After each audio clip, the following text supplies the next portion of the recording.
Hello, everybody, and welcome back to the Rocky Top Insider Diamond Pass podcast here on this Monday evening edition, May 25th. I'm your host, Jack Foster, joined alongside Ryan Schumpert, as always, back at my home studio tonight in the friendly confines of my townhouse here in the great Maryville, Tennessee. Ryan, how you doing?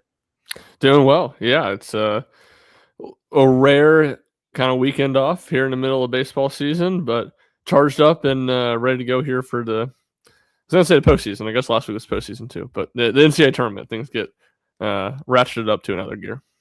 A shorter Hoover trip for Tennessee than in some years past, even last year. Only 2 games. Tennessee, of course, did not get a first-round bye, so had to play Tuesday. Took care of business against a bad Mississippi State team, or a South Carolina team, excuse me, and then loses 8-4 to Arkansas in a game that just saw Arkansas bash a bunch of homers. That was the story. I don't think Tennessee's offense particularly played poorly. Sure, it wasn't as good as it had been. There were some solid, innings from pitchers in that game too. Tennessee didn't use its premier bullpen arms like Brandon Arbison or anything, so it was kind of on the lower tier of that. And I thought some guys threw well.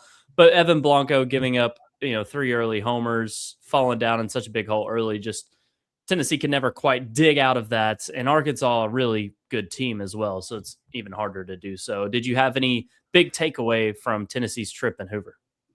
I don't think anything huge. Like, Josh Elander talked about before going down to Hoover when he met with the media, and I can't remember exactly how he phrased it, but something to getting to the point of like wanting to figure out more about his pitching staff, wanting to try to find some more guys that could help them. And, to some degree, it's a fool's errand just from the standpoint of all those guys have had plenty of chances. So you're not expecting someone to magically appear. But, I thought Will Haas threw the ball well against South Carolina. I do think of that group of guys that has gotten those opportunities on Sunday game 3 since Landon Mack's been out, I think he's been the best guy for them.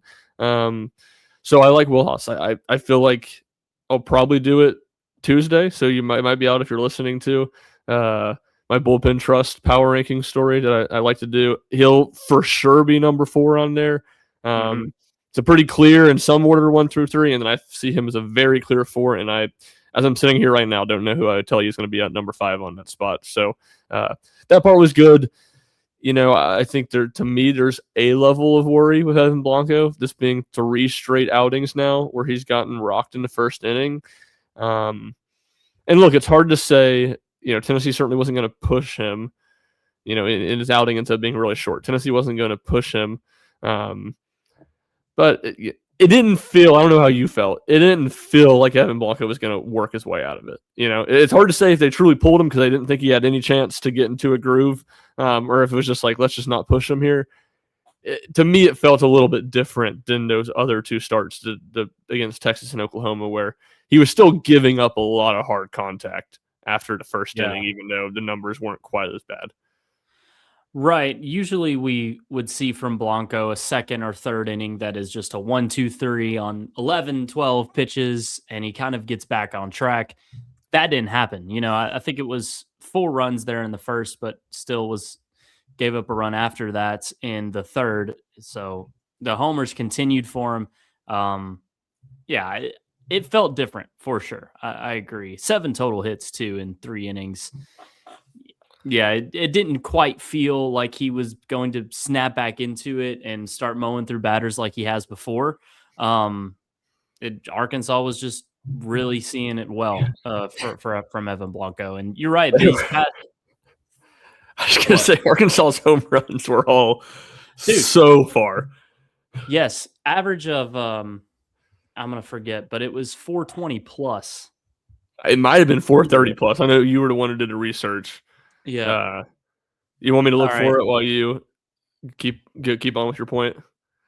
Yeah, sure. I was just saying you're right. These last 3 games being so awful from Blanco early. Granted, Tennessee was able to win the other 2 against Texas and Oklahoma, and Blanco had those bounce back performances, but this one, not the case. I guess my big point, though, is I still have a ton of trust in Evan Blanco. I'm not hitting a panic button on him or anything like that. Of course, he's going to be arm Tennessee relies heavily upon in the postseason. And I still have faith that he will be normal Evan Blanco, not Hoover Evan Blanco in the NCAA tournament. Yeah, and that's where it's not 434. By the way, that's the number. Was the average of their 4 homers? Was the average of the 4 homers? Insane. Yeah, truly insane.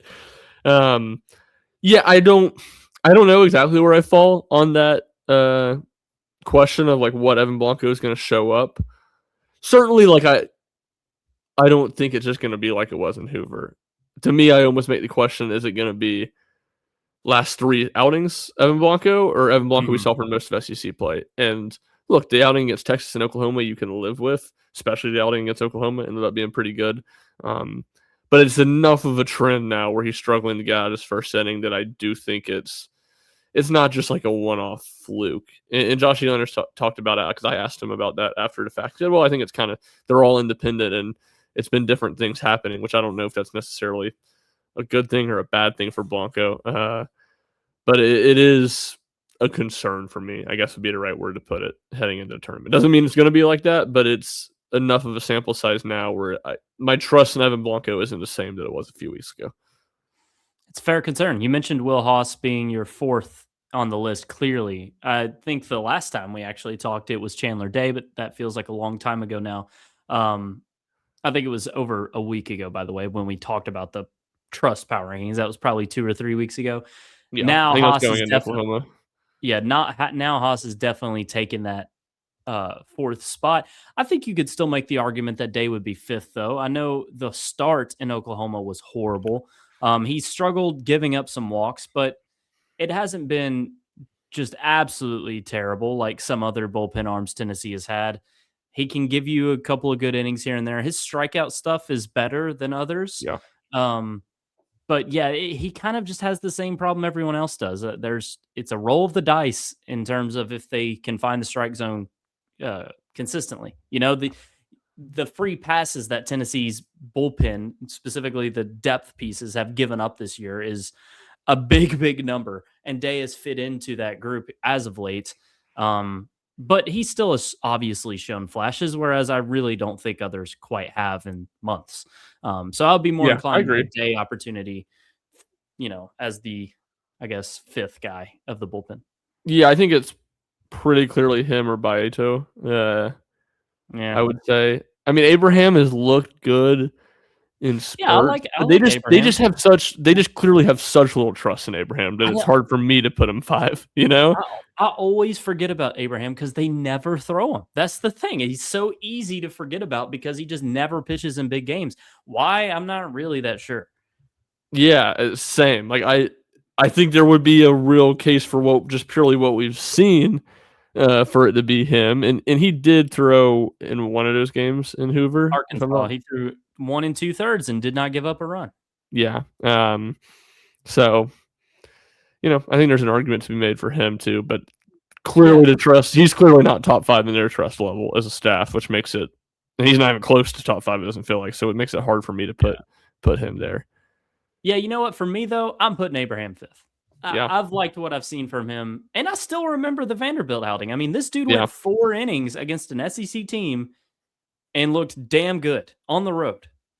So yeah, I mean, I'm looking at it now, like just looking at his outing log, it really doesn't make sense why he doesn't throw more. 2 innings, no earned runs against Alabama, inning, no earned run against Kentucky. Yeah. He got rocked against Lipscomb right before Alabama, so maybe he got rocked against LSU. He was real bad on Sunday. Yeah. Everyone did. Yeah. They did that day too. Yeah, we're comparing it to, it's not the highest bar that we're comparing it to as we fight for the 5th bullpen spot. So I agree. It almost feels like he trusts Hindi and Frederick and Krenzel ahead of him, which to me is crazy. Like those guys are still getting opportunities before Abraham, Yeah, I wonder how much, especially with Krenzel, is the man if we could get him right factor, Right. Man, if we could get him to go out there and have one good outing and that could spark you find something that could really change the dynamic. But that shouldn't be the case with either Hindi or Frederick. So only for Krenzel. Yeah, and we had talked. I thought Tennessee was, or I guess Elander Reynolds were playing the long game with Abraham, not pitching him in those Texas and Oklahoma series, in those series finales when Tennessee's pitching was totally awful. I was like, why is Abraham not pitching? We both had the same thought. And then it set up well for him to start on Tuesday in Hoover against a bad South Carolina, South Carolina team. And Yeah, I'm like, this makes perfect sense. You it start did. Abraham against one of the worst teams in the league. He's started your last 2 midweeks. Roll with it. But then they start Appenzeller, which fine. Appenzeller looks good. That's another talking point is just the fact that Cam is starting to look better. And I'm not saying that was the wrong call, but it's just further, adding to the point of the confusion surrounding Abraham's role and trust here. Yeah, and I think the South Carolina was such a good matchup for him in the sense of like Abraham fills up the strike zone. Like he doesn't walk a ton of guys. He's just liable to get hit really hard because his stuff's not, overwhelming. So against an offense that's not very good like South Carolina, that's where you kind of feel like, all right, this guy comes in here and throws strikes. You're going to play good defense behind him like you have all year. Like that's a recipe for success. But to your point, I get them not wanting to gamble with winning that first game before getting Appenzeller a start and putting him in that situation because I think that very fair could have, priority number one. If that was priority number one last week in Hoover, like I think that would have made a ton of sense. So, that's kind of the tricky part about it. But I certainly wouldn't kill him for that. I wouldn't have started Blanco on short rest. Yeah, again. That just Blanco really didn't make much sense. It was a lot of hindsight here, but yeah, I just didn't get it. I mean, when I saw it, I'm like, okay, Elander's going for this this week. Yeah. Like he wants to make it deep. That's the only way he does that. He wanted badly to win that game.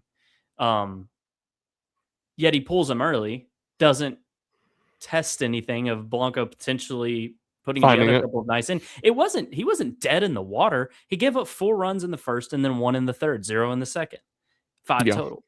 It's not like, oh my gosh, Blanco cannot do anything. Get him out now. That was the case kind of in the first inning, not after 3.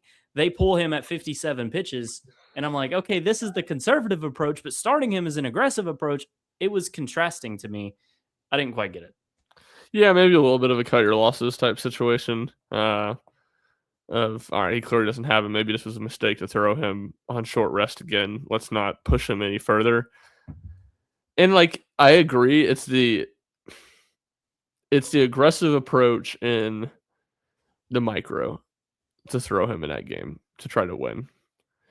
But it's like you still had to win 3 more games after that, and he was going to have to start one of those and throw well. So I don't know if the goal was for Tennessee to win the SEC tournament, which to me is about what was going to have to happen for them to host a regional. I don't know that it, it really radically improved their chances of winning the tournament. It, in theory, radically improved their chances of winning that game. Yeah, I don't know what they would have done Saturday. I mean, unless Tegan goes 9 complete and you can start Arv, it's very low chance. So I don't know what they would have done Saturday because, yeah, you can win a game with Tegan against Texas, who he literally decimated the last time out. Saturday, you piece it together, potentially win, and then start Blanco again on 5 days rest because Wednesday would have been 5 days rest for him. It would have been back-to-back 5 days rest starts for Blanco if they make it to Sunday. I think that's what they would have done, but I don't know how in the hell they would have won Saturday, what they would have had. So hope the rain delayed. I mean, we don't know if Matt could have thrown or not, I guess, sitting here right now. So. Yeah, I don't think he would have, from what I had heard, that was not really on the table for him to throw in Hoover. Maybe not impossible, but did not seem likely. That's what it felt like. I mean, obviously he's not just done because he was on the travel roster and there's this day-to-day tag, and we can get into that a little bit later. Okay, moving on. Tennessee learned where they were going to be slated in the NCAA tournament Monday, the day we are podcasting earlier today, in the Chapel Hill Regional. That's, of course, North Carolina's regional, 5th overall seed, UNC. East Carolina's the 3 seed in the region. Tennessee will play the Pirates first thing on Friday. That's at noon. And the 4 seed is VCU. VCU. Yes. Yep. It's all a bunch of 3-letter acronym schools. UNC, ECU, VCU. That's right. Yeah. Okay, so Tennessee against ECU. on Friday. This is a tough regional, Ryan, and you see it around Twitter. Everyone's saying it. What a brutal draw, really, for North Carolina more than anyone. You have a Tennessee team with, yes, a first-year head coach, but a guy with a ton of postseason experience and a program that has been a perennial national championship contender this decade. You have Eastern Carolina, who hosts most years and is always a problem in the tournament. And VCU's had a pretty good season. So UNC, like, if anybody should be angry, it's them. But of course, Tennessee also in this tough regional as a 2 seed. What were your thoughts of this draw for the Vols? Yeah, I think that it was a tough draw. But from the standpoint of like I don't think Tennessee had a whole lot of room to be upset about getting a tough draw. UNC is the one that should be upset. Tennessee didn't set themselves up in a position where they deserved a great draw. So that's kind of where I was with it. I think the ECU game is going to be tough because it's a team that's playing well right now, and also a program, like you said, that has this postseason pedigree. Though not always a ton of success in the postseason, but they're certainly here a lot.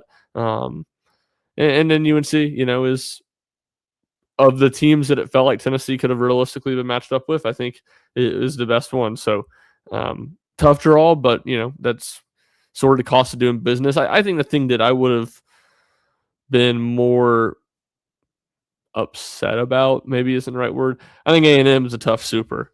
If you were to potentially get them, if you were to get it out, it's not like you're matched up with. You look at it, I think 13 is Nebraska and 11 was Oregon. You'd take either one of them. I'd rather play either one of them than Texas A&M. So, that's a problem for another day for Tennessee, and certainly they got to play really good baseball this weekend to get to that point. But that would have kind of been the upside of getting North Carolina first and playing the 5 overall seed first. It's like, all right, well, if you can win, then you probably got a pretty favorable second round matchup. Not really the case here. I don't feel like. No, that's a good call. When I saw Texas A&M 12, I thought it was a little low given the season they'd had. But and Bama gets the 7. I don't really get the Bama stuff. They weren't even ranked that high. So I'm assuming strength of schedule metric stuff are all favoring the Tide. But they had some bad. I mean, they got swept by Kentucky the first weekend of league play. I don't know. They lost early in Hoover. I mean, maybe some of it's probably us being a little bit biased from when we saw them, but it's like I watched the Tennessee series against them, and I watched a good bit of their game in Hoover, and it's just like none of their pitching is that impressive. They're terrible on defense, but 6 in RPI, so that's probably how they get to that point. Right. Then how much selection committee values RPI in this. It is the ultimate trump card. Let's talk about East Carolina here, because that's, of course, the first step for Tennessee. You can check out quick rundowns of all 3 teams in this regional over at RockyTopInsider.com. Article put out earlier today from, of course, Ryan detailing it. It's a really well put together article and a good, easy read. But let's start with East Carolina. Doesn't hit for much power. And I think this is an important note here, because what we've seen Tennessee pitchers struggle with, specifically Evan Blanco, as of late. I mean, dude's given up, 18 homers this year? He's been giving up the long ball. And Landon Mack, if he were to pitch this weekend, has done the same thing this year. Same issue. They both struggled with giving up long balls. So I think that East Carolina is more of just a contact hitting team.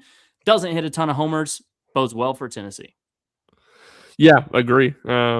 It's a team with a somewhat balanced offense, and that they have 5 guys that hit over 300 and are around the 25 to 30 range in extra base hits. So like their slugging numbers are better than their home run numbers are. They hit a lot of doubles, but it's not an offense that just strikes a ton of fear in your eyes. They don't run, they don't steal a lot of bases or anything like that. So it's, the offense for ECU does not strike a ton of fear, at least in me personally. Right. It's the pitching staff that is ECU's strength, and Tennessee could see a pretty dang good lefty on Friday night. Ryan Towers, 3.04 ERA on the season, 118 whip. He's pitched over 50 innings. But really, this whole pitching staff ranks 21st nationally in ERA. It's balanced. It's deep. Bullpen's good. They got 5 or 6 relievers that have had really good seasons, 5 with over 29 innings, and a sub 3.50 ERA. So, Tennessee's offense could be up against it a little bit this weekend, but we're talking about a Vols offense also that is just pretty hot right now. I think I'd rather have this type of opponent if I'm Tennessee right now, because the pitching is agree. becoming what you're most worried about, specifically the amount of homers that have been hit against Tennessee. And with the offense playing its best ball of the season right now, I'll take a pretty good pitching staff and see what I can do against them. Yeah, I agree.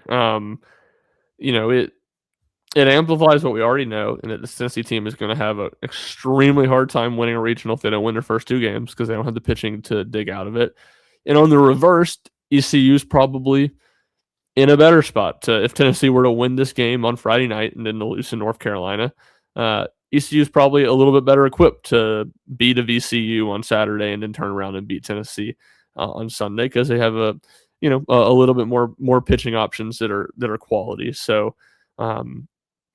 As far as first game opponent, I don't think it's a brutal draw by any means. And I think ECU's dangerous in the standpoint of winning the regional because of that pitching, but it is, again, kind of to strengthen numbers. It's not like there's really just like a true shutdown ace in this staff either. I think it's kind of interesting. I wrote about it in the story. Ethan Norby would probably be their closest thing to an ace. He's thrown 83 and 2/3 innings this year. The next closest guy is Joseph Webb, who's thrown 61 and 1/3 innings, mostly out of the bullpen. He started 4 games, but mostly out of the bullpen. Norby threw 40 pitches on Friday in the conference tournament, and then turned around and threw, I think it was 41 pitches actually, and turned around and threw 99 pitches on Sunday in the American Conference Championship game. So do they want to push him and throw? I mean, he would have normal rest, or not quite normal rest. He would have MLB normal rest from Sunday to Friday. But it kind of feels like, given that they have a number of good options, that it's not like Norby is just some Liam Doyle American pitcher of the year option. To me, it kind of makes more sense that they would wait and throw him on game 2 and throw someone else out there, whether that'd be Towers, who started all year and has been good for him, or maybe Webb, who's thrown more innings than Towers and started a handful of games. Yeah, Towers has had quite the stretch here to close out the regular season, not giving up more than 2 runs in his last 6 starts, and 5 of those 6 he's pitched at least 5 innings. 2 of them scoreless outings for him. So he's been on a tear to close the year. Definitely a tough matchup for Tennessee, and this is a guy who can go deep into games, of course, like typical starter would. Let's talk about North Carolina here. Only other ECU pitching note I have is that Luke Payton, former Vol, is in that bullpen as well. So he's had a solid year. He's thrown 30 innings. The ERA's 5.10. So nothing dominant, but is a guy that they lean on a lot, and I know was a dude that was well liked within the Tennessee locker room. So will be interesting to see if Tennessee matches up against him. Yeah, a guy that'll probably pitch in Chapel Hill for ECU, but we'll see if it's against Tennessee.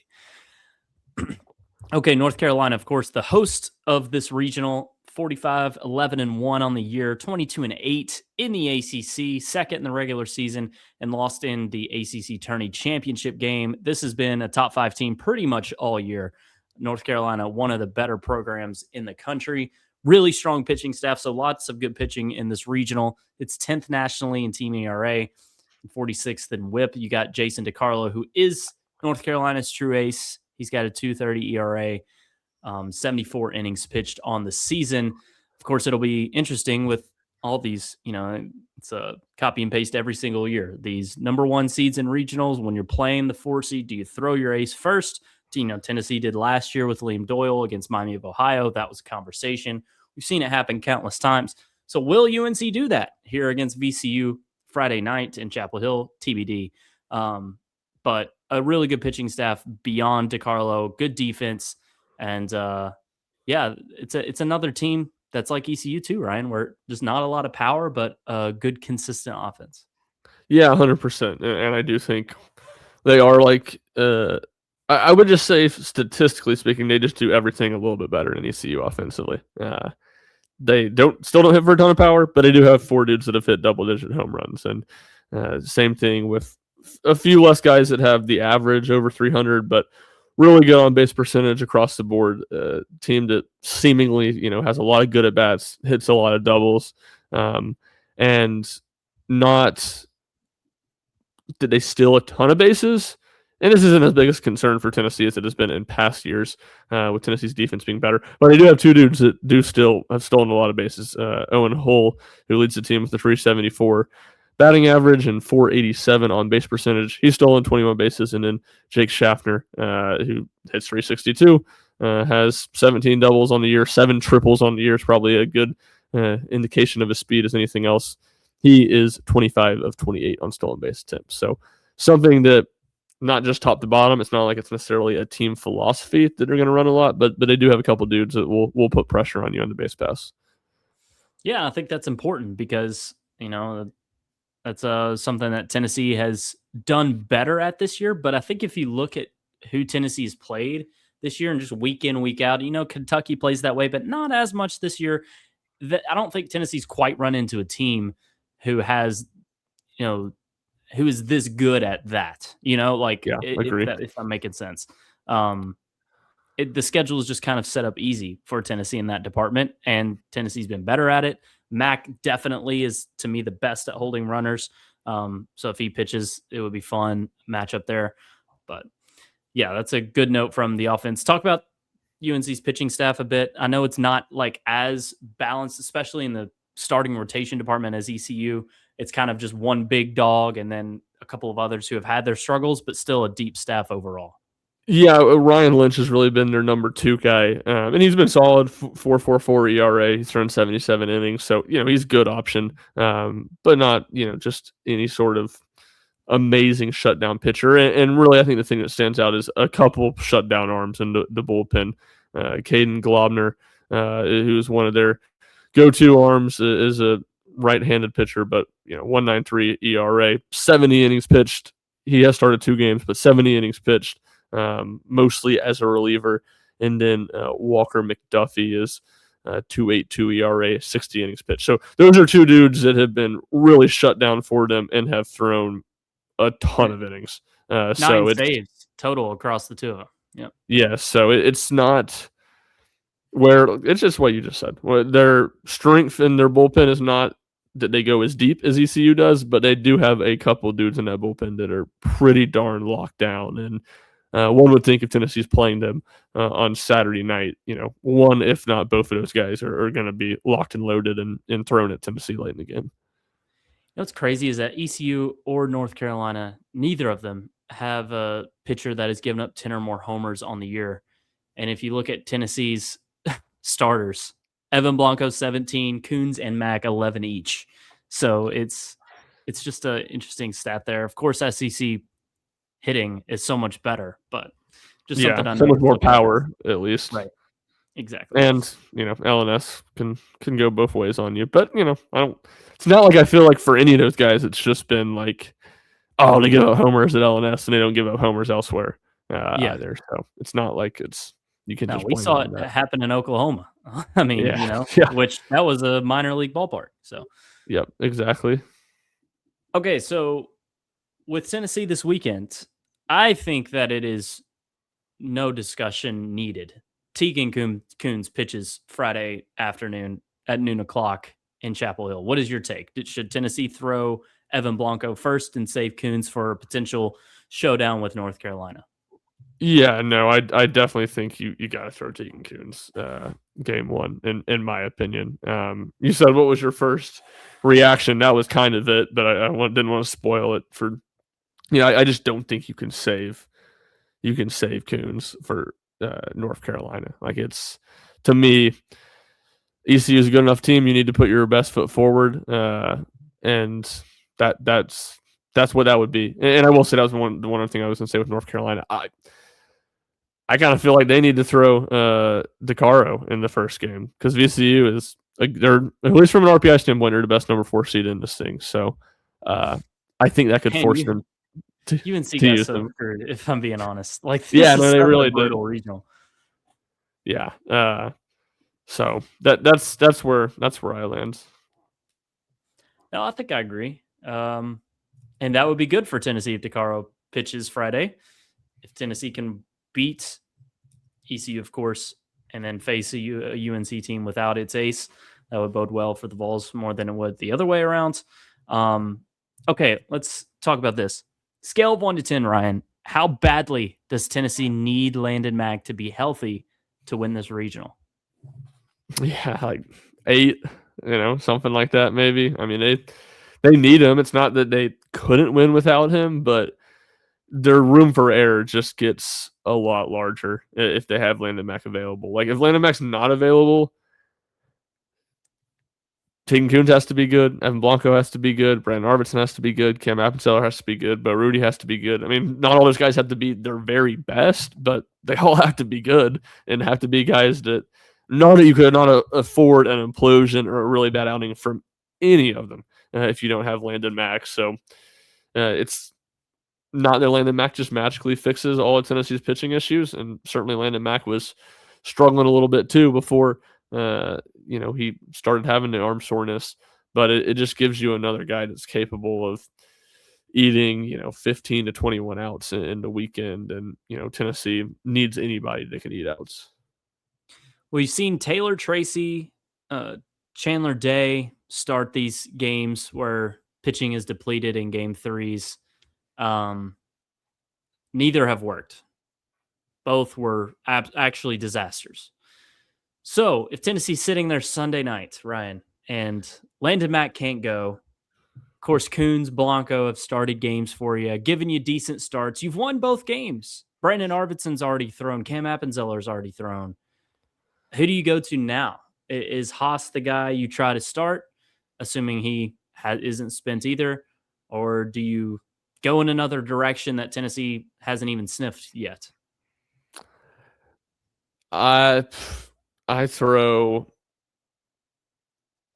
if Cam Appenzeller is available or Brandon Arvidsson is available, I start one of those guys. Or not them, I start Bo Rudy. I am starting someone you have some trust. I mean, they haven't gotten out of the first inning in either of those games. That's the big point I wanted to make. You have to get a good start. I don't care if it's 3 outs, and that's it for that guy. Just a good start. Like Tennessee has had this plan, and Josh Elander talked about it when he talked about after Texas game when he went to Krenzel, and they're trying to get to Rudy.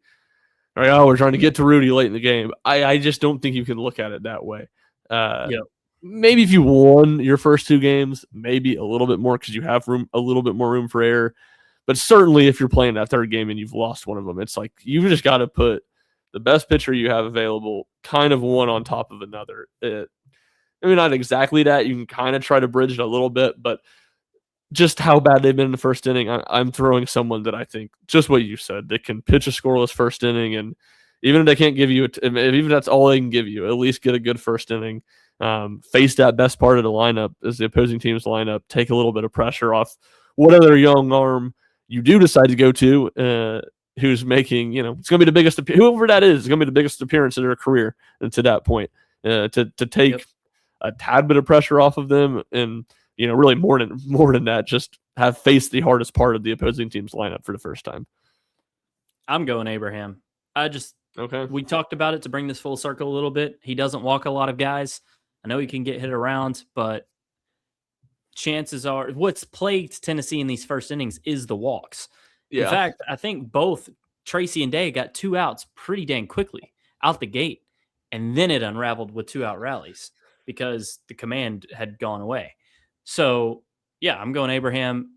Don't walk anybody. Try to get 3 outs, and then reassess from there. If it was really smooth, of course, you throw him again in the second inning and onward. But, if it's like Appenzeller threw 35 pitches Friday, he should be available to start for you Sunday night.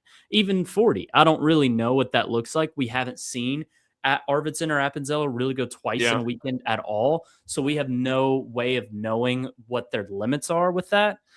Each of them, or especially Arvidsson, has dealt with like a little bit of times where he's been banged up, nothing serious. And of course, Appenzeller's a freshman, so they have a little bit of interesting situations, I guess. But yeah, if you can, you do it, right? Yeah, I think so. And even if Abraham is your plan, I think I would throw whoever threw on Friday night for an inning.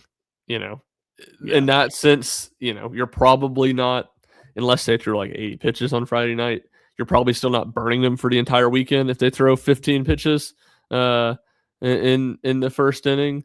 Um, and then that just because of the Abraham factor, you're right. He hasn't struggled with walks, but the hard contact, like give him a little bit softer landing to come in and not have to face the top of the order at the very start, and hopefully he can maybe build a little bit of confidence against middle/back of whatever lineup he's facing. And I don't want to be too much of a pessimist here, but it really feels like if Mack isn't going to pitch for Tennessee, there's no possible way you can win a regional that goes 4 games. Like maybe you put up a good fight in game 3 and it's really close, but if you lose that game and you turn around to Monday, I mean, I just don't know if like you can have a Liam Doyle-esque performance out of Coons. Maybe, but I just feel like Tennessee would just die on Monday night with a depleted pitching staff in game 4 of a regional. That just seems to be the most likely scenario if Landon Mack doesn't pitch and it does go 4 games. You have to win in 3, in my opinion. Yeah, I completely agree with the sentiment. I would just say, like, I see a world where Tennessee's offense against a depleted, a depleted other pitching staff, because it's going to be that for somebody else, can go out there and score 8 or 10 runs, and somebody, Will Haas or Chandler Day or any of those guys we talked about, goes out there and throws 2 innings of no runs or 3 innings where they give up 1 or 2 runs, and you just don't let things blow up on you and you win a shootout. I think that's possible. Wouldn't have the most confidence in the world in that happening. And look, even if it's 4 games, like I think we're looking at it a little bit through the lens of what you said. If we haven't seen Appenzeller and Arvidsson pitch twice in a weekend, could be wrong here. Maybe these limitations are going to still be on them. I don't view it that way. I think now it's rip the Band-Aid off. It's go time with those guys of needing to throw them twice. And so in that world, hopefully you have at least one of those guys available to eat To some do a outs Monday for you night. to go on Yeah. Monday night. Yeah. Yeah. Tennessee's going to have to play that Sunday night game very intelligently because Yeah. if you're sitting here like, man, we're down 2 runs, I could push Cam here, but if we lose, then he can't pitch tomorrow. Yeah. It's almost like, do you just kind of chalk it up and then really try to rally the troops for a Monday night? It's Yeah. It's interesting. when do you pull the plug? When do you? Right.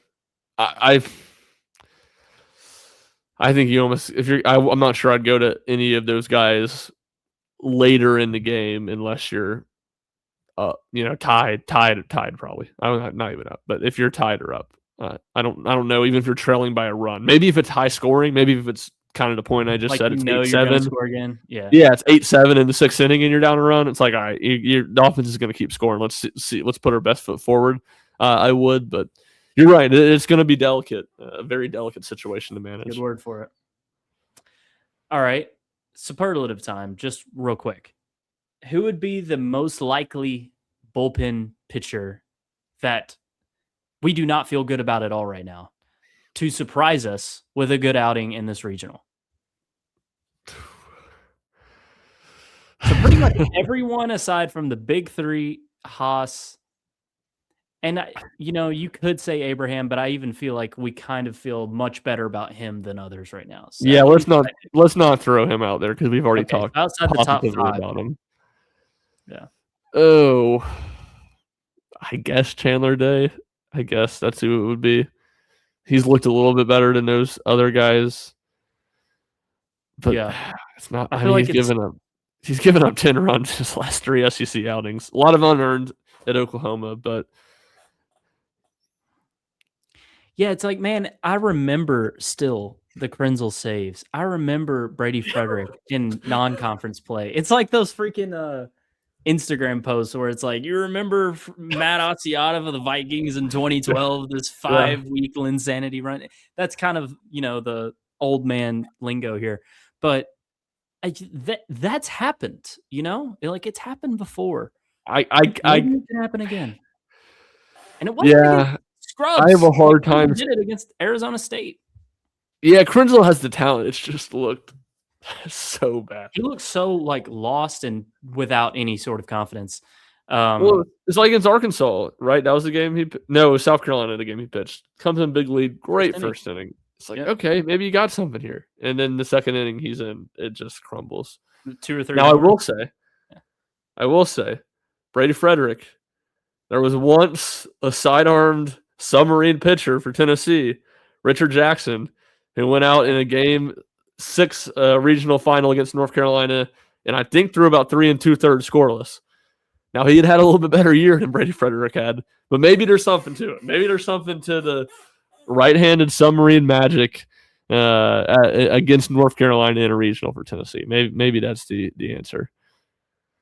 Dude, and Tennessee has some legendary regional pitching performances from unassuming arms in the past. Kirby in 22 was a good bullpen pitcher, but not even close to among the top group. Like you had Mabry and many guys who are way better than him and way more trustworthy. But Kirby shoved against either Campbell or Georgia Tech. I think it was Georgia Tech. And then in 24, Banky, Indiana. I know you remember that one. It was 4+ innings, scoreless.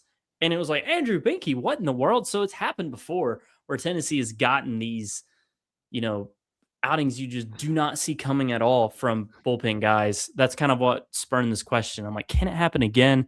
I ultimately think it would be a Haas or Abraham type thing because the casuals won't really know those pitchers, and it'll be like, whoa, Nick Abraham pitched 4 innings in a start in Game 3 of the regional. What the hell? To us, it won't be as surprising, but that would probably be the most likely scenario here. Or Haas with a save in Game 3. Anything crazy like that could happen. But those guys, like we've said, have looked better. I'm more thinking about the Day, Beoto, Frederick, Krenzel group. I exempt Mark Hindy from this group entirely, I think. It's nothing against him. I just don't think Elander would ever give him more than an inning.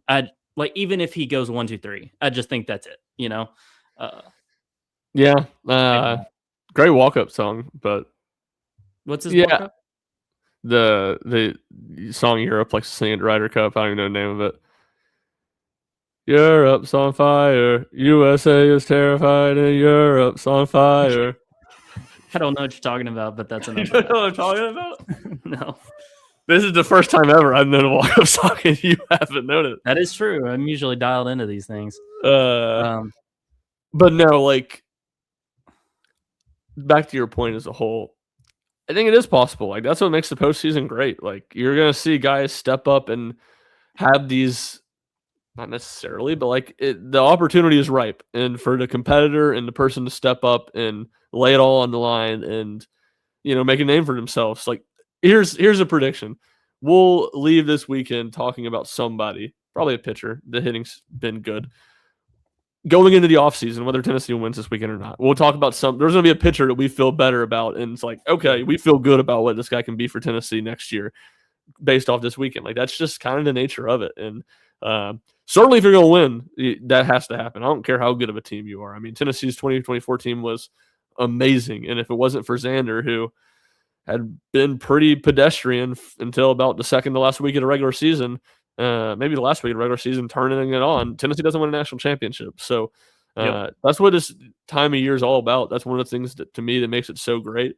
And that's why I think it'll be one of the young guys. I think it'll be a young guy that is made of the right stuff, rising to the occasion. If it is somebody that does it, I kind of think that's what it would look like. We hadn't even talked about Tennessee's offense. I don't really think there's much to say. Hoover, I don't think we learned much. Tennessee teed off against a bad South Carolina team. In the first game, had some struggles against Arkansas, who threw some good arms, but, had some success too. The one thing I did notice was that Levi Clark caught Tuesday and then Garrett Wright caught Wednesday. But Lawless came into Wednesday's game late, so it's not like he was hurt. But understand you did ask Josh about that, correct? Yeah, I asked him about that after the South Carolina game, which then I kind of regretted because I would have rather asked him about it after the Wednesday game when it happened twice. Yeah. But yeah, no, he I don't think anything, nothing injury related. He kind of said it was somewhat matchup dependent, and the fact that the Reese deal happened. My take on what he said, this is not exactly what he said. So this is my read on what he said, was that when Reese got hurt, I think they kind of viewed it as, all right, this is an opportunity to both get Jay Abernathy and Nate Eisfelder, who, some opportunity, a start, and, Sure. maybe keep those guys happy a little bit going into the offseason too. So that's kind of how I took it, but I was surprised that it went on for 2 days. So, Yeah. as the Well, status yeah, quo, I expect him to be back there, behind the plate starting against East Carolina on Friday night. But we'll see. It's definitely kind of weird and enough that I'm going to be monitoring that. definitely allowed Eisfelder to get two, big Hoover starts under his belt and had a hit against South Carolina. I don't think he had a hit against Arkansas, but for the most part, it's looked like he belongs. Yeah, Like I when agree. at the plate, like looks natural for him. I don't think he's getting dominated by these arms, so don't think he'll start for Tennessee in any games in the regional, but definitely among the top pinch hitters, if not the top one.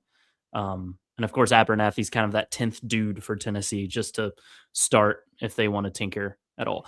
Let's close with injuries. You mentioned Reese. Of course, very unfortunate what happened Monday a week ago in Hoover, taking the line drive off the face. But good news followed as he went back to Knoxville, got a little mini procedure done, and should be good to go for the NCAA tournament by all accounts. Is that's still the status, correct? Yes, I would be surprised if he's not starting for Tennessee this weekend. I do believe he's going to have a additional surgery after the season ends to fully repair it, but my expectation is that he'll be playing this weekend for Tennessee. And then Landon Mack. I don't think either of us can, definitely say whether or not he's pitching, but I think with what, like we said earlier, the day-to-day tag to him, the fact he traveled to Hoover, it's like, could he not pitch in this regional? Absolutely. But it is not 100% certainty he won't. There is a chance he pitches. Yeah, I agree. It feels, and maybe this is the day-to-day sense, like it almost feels like even if he does throw this week and Tennessee were to advance, that it's not a guarantee that he would throw next week. Like, it doesn't Mm-hmm. feel like he just has no arm soreness now. I mean, we'll see what Josh Elander says. He's going to talk to the media, I think, on Wednesday. We haven't been told for sure yet. So we'll see what he says. It doesn't necessarily feel like he's back to 100%. But the fact that they haven't shut him down yet makes me think he's going to at least try to throw this weekend. But we'll see. I don't know any of that for sure. And that's, just conjecture at this point. Yeah. I mean, we could see him come out of the bullpen, right? Like Yeah. maybe he throws, but it's not in a start. And maybe he's the one we're talking about. Landon Mack save to win game 3 of the regional to end it, for Tennessee. So Yeah, I guess that could be it. That would match the vibe too, or even maybe it is a start, but kind of the way I was describing, where it's go out there and throw 40 pitches. You don't have enough in the tank for a full start, or you're not built up enough after missing time to throw a full 75, 80 pitches. But you can go out and give your team any outs Landon Mack can give Tennessee. The Vols will take. Right. Absolutely. All right. The Chapel Hill Regional gets underway 12 p.m. Eastern Time on Friday. That is on ESPNU, I believe. Tennessee against East Carolina. And then UNC VCU is the nightcap. Of course, the winner of those two games will face off Saturday night in Chapel Hill. Follow Rocky Top Insider at Rocky Top Insider on all your social media platforms. And of course, stay up to date with all Tennessee athletics coverage on RockyTopInsider.com. If you want to follow Ryan, you can do so at Ryan Schumpert00. I'm at Jack Foster Media. Ryan, any final notes before we get out of here? No, excited to see what Tennessee has this weekend. They've been playing better. I don't know if I necessarily expect them to win, but I do expect them to go put together a good showing and not go down without a fight. Yeah, I guess we didn't even do predictions. You're saying North Carolina wins the regional? Yeah, I imagine we'll throw together an article on Thursday, but that's my Monday night thought. It's just a hard one from the perspective of what we're talking about. Like, it's just a good regional, so I don't know if there's any team I would say I think there's an above 50% chance they win. Would maybe Totally be one agree. way I mean, ECU could win this thing, Yeah, 100%. And I don't think VCU will win. Like, that that would really surprise me. But like VCU, it would not surprise me if they throw a wrench into this thing and does win a game and, either puts North Carolina in losers bracket or ends the weekend for Tennessee or ECU. So it's a deep regional, and it's going to be really interesting to follow. There you have it. All right. Well, that'll do it for this edition of the Rock Top Insider Diamond Pass. We'll have full coverage from this weekend in Chapel Hill, post-game stand-ups, probably a podcast right afterward, and of course, day-by-day coverage on the website. So be sure and follow along. For Ryan, I'm Jack. We'll see you next time.